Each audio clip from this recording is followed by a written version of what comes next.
Today we have a lot of animals, some farm animals and some wild animals. Let's learn their names one by one. Are you ready, kids? Let's start. The first animal is a cow.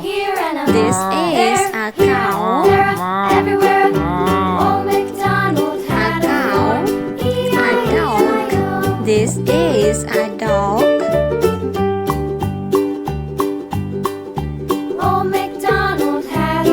The next animal is a camel. This is a camel. A camel is a farm animal.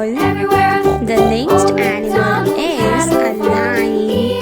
A lion is the king of forest. This is a lion.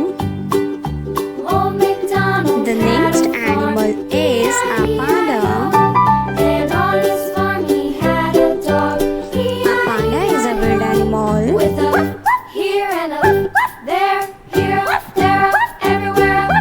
A sheep. This is a sheep.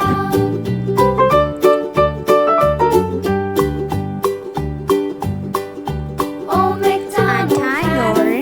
This is a tiger.